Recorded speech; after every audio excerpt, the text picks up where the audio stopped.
Hello YouTube, Boss Trino, welcome to my channel. So yeah, may nag-request ng tawag dito.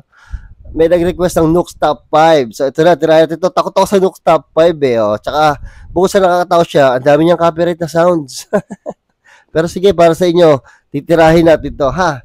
Titirahin natin to. Titirahin natin to. Mamaya mag-shoutout ako, abangan nyo sa huli, ha? Para tapusin nyo naman yung video ko. Diba? So ito, tirahin natin to. 5 scary things caught on camera in tunnels. So, ito na. Hindi na ako makapag-antay at natatakot na ako, malapit na akong atakihin sa puso. Sa takot. Gabi na naman. So, mapakaramdam ko, pero para sa inyo, try natin ito. Try natin ito bago pa try na iba. Tunnel, nakakatakot to. Caught on camera in a tunnel. The thing in the Risa tunnels. Project Risa was a mysterious plan by the German army to build a series of underground structures in the Al Mountains of Poland during World War II. However, the structures weren't completed, leaving only a strange set of tunnels and caves. The true purpose of these creepy tunnels has never been discovered, because no documentation describing Project Risa has ever been found. In this video, a group of explorers are trekking through the dark tunnels of Project Risa when they encounter another very bizarre cave explorer. Bago natin umpisa to, sabi ko muna sa iyo, ako ba takot-takot? Takot ako sa masikip. Takot ako sa masikip. Parang hindi ko kaya tumagal sa isang lugar na masikip. Gusto ko yung masikip, pero sa ibang usapang sikip yun. Pero yung mga sikip na nandun ako sa isang lugar, takot ako doon, hindi ko alam, piling ko hindi ako makakahinga. Kanya-kanya naman tayo ng pure, di ba? So, tuloy natin, nakakwento ko lang. Oy! Tang ina, may tumakbo! Puta, hinabol, tapang! Ay, tang ina, hindi mo ako makapasok dyan, Diyos ko. Hindi mo ako makapasok sa ganyang kuweba. Sa ibang kuweba, papasok ako, pero dyan, hindi ako papasok dyan. Yun, tumakbo, oh! Grabe!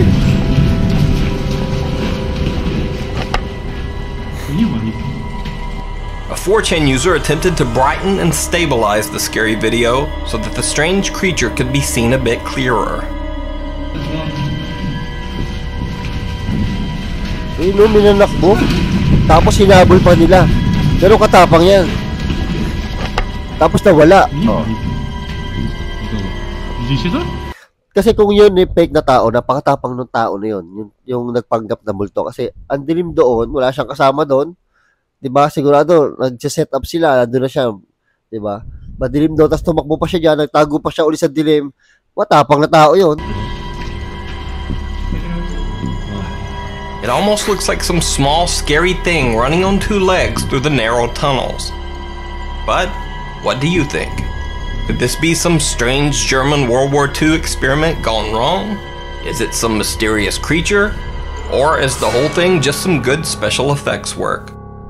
Di, parang totoong tao eh, pero para siya nakapang-ospital, di ba? Para siya nakapang-ospital. Stand by me. 3 boys decide to explore a train tunnel near Odell Lake in Oregon. Even though they have flashlights, the tunnel is so dark they can barely see more than a few feet in front of them. At first, they take their time, leisurely strolling on the tracks. However, as they get deeper into the tunnel, they realize that it's much longer than they originally thought. They seem to get a bit nervous and start to jog, trying to reach the other end of the tunnel sooner. Nervousness soon turns to panic, and one of the boys says this. Hold on. Binarinig daw siya. Where's the door? Dilim mo? We're probably barely halfway.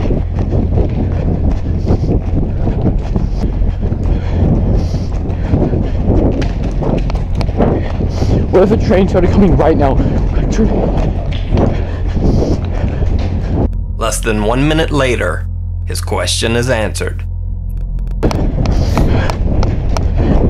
It's a train! Naku, train! Tang inagago kayo kasi. I'm gonna get on the side! Gago, yari kayo. Tang ina, masasagasaan yata sila. The boys jump into the muddy water next to the tracks, and as the train roars toward them, They pressed themselves tightly against the tunnel wall.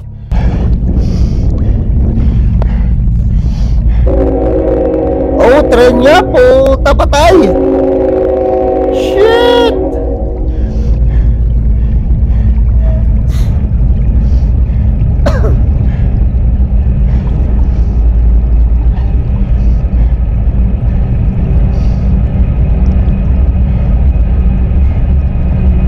Nasaan na sila? Tumabi kayo! Tangina, tumabi kayo!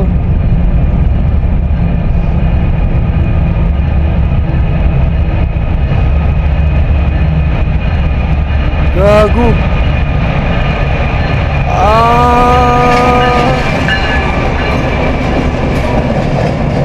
Tangina, nakakatakot naman itong mga pinagagawa ng mga batang to.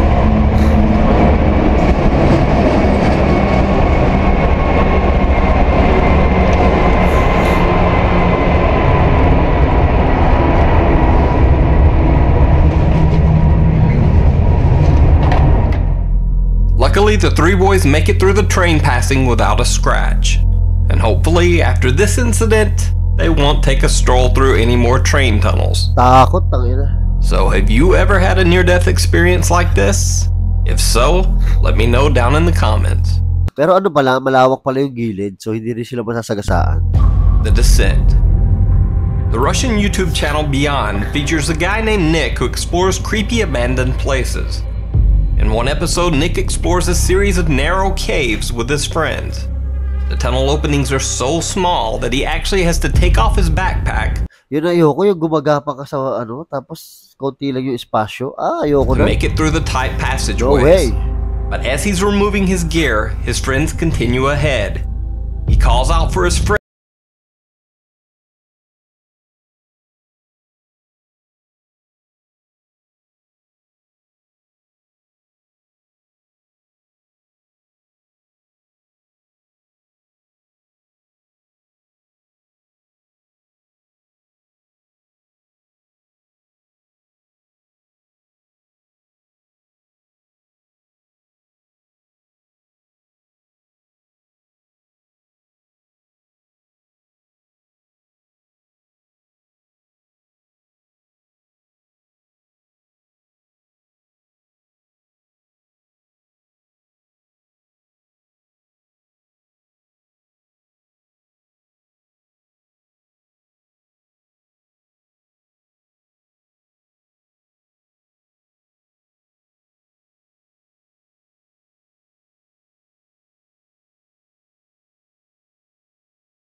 Ребят,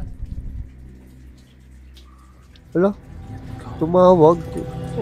Alam nga naman may tao It dyan gets sa loob. even worse when his light begins to die and he starts hearing strange noises in the cave. One is so loud it sends him running blindly in the dark, but he doesn't get far. К моменту я хочу сказать, что здесь тупик, и мне надо возвращаться быстрее назад. Uy, tangina mo, ano yun?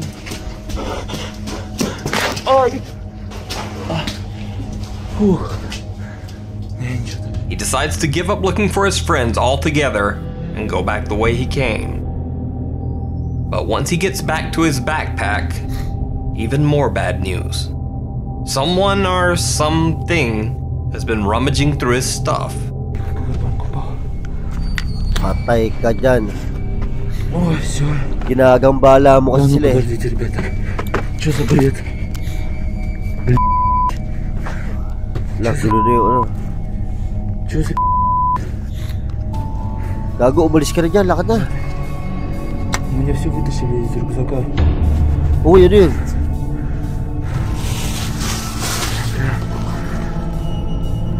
Вроде ничего не взяли.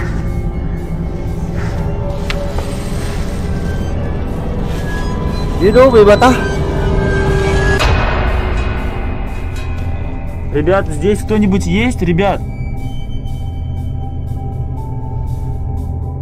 Nick claims that even though he didn't notice it at the time, his camera seems to have caught glowing eyes watching him from the dark of the cave. But what do you think? Nick definitely caught some scary things on camera, but are they all real or fake? And are these really eyes or just some shiny rocks catching the glow of his flashlight just right? You decide. Final destination. Kahit na fake yan, yung fake yung nakikita natin na dalawang mata na yun, wala akong pakialam, nakakatakot pa rin yung ginagawa niya. Sobrang sikip ng kuweba, yung tunnel, no? Grabe. Now, when I first watched this video from Russia, I thought, wow, this motorcycle guy is crazy to be weaving in and out of traffic in a tunnel at that speed. And then I realized he was riding a bicycle, Whoa. And that he was actually way crazier than I had even imagined. Gago, nakabike lang to? Whoa! Whoa! Oh! Gago, bilis niya!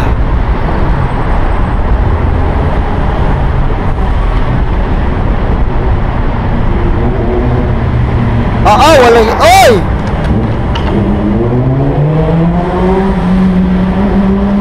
Takina, binangga yung truck, bali wala lang, no?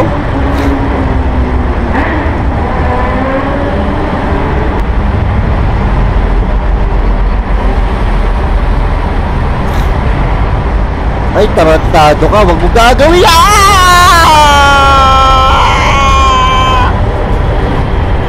Puta, grabe!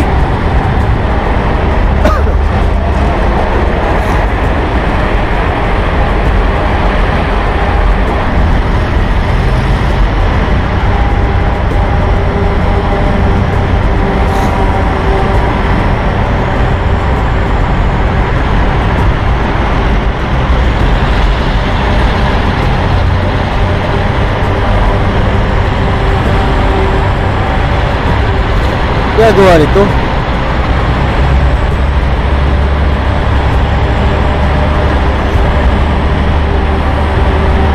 Now I know some people will say, hey, it's extreme sports, it's cool, and so what if he wants to risk his life?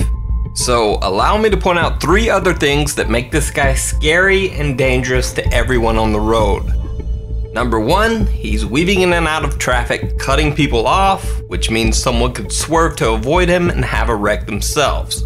Number 2, that sign that he crashes into and breaks when he almost impales himself on the board sticking out of the truck, well, that's a warning sign that warns other drivers that the truck is carrying an extra long load. That way someone doesn't accidentally drive up too close at a stop, and those boards don't go through their windshield like the logs in that freaky Final Destination scene. Boom! But he just broke it, so now there's no warning at all. And number 3, little known fact about this video, this tunnel that he's driving through is actually the Lefortovo tunnel in Moscow. Now you know that YouTube video called the Tunnel of Death, where it shows all these cars having random horrible crashes for no reason? Well, this is that tunnel.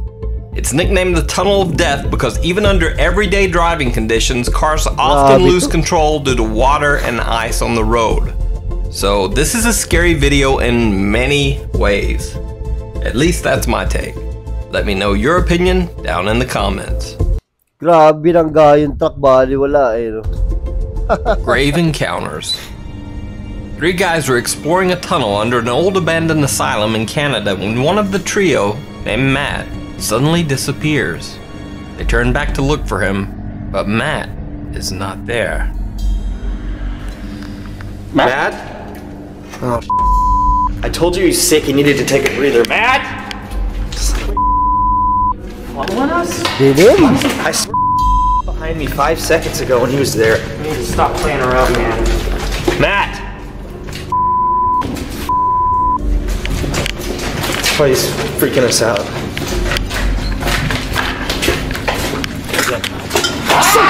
Wow, sino yun? Just go, take the right, take the right, take the right. Take the right hand turn. The video uploader suggests that this figure dressed in what looks like an old hospital gown could be the ghost of a former asylum patient. Now, I've searched, but the source on this video is a little sketchy, with some saying that it's actually from the abandoned Anoka Insane Asylum in Minnesota, not Canada. So if you know the original source of this video, please let me know down in the comments. Takot na. Yun ang problema sa tunnel eh. Pag may nakita kang multo, paano babalik ka agad and dilim-dilim, tapos isa lang yung way mo.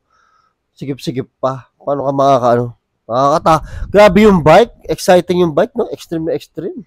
Grabe. So ito, shoutout tayo. Nabasa ko na to kanina. Shoutout tayo, shoutout. Shoutout. Shoutout.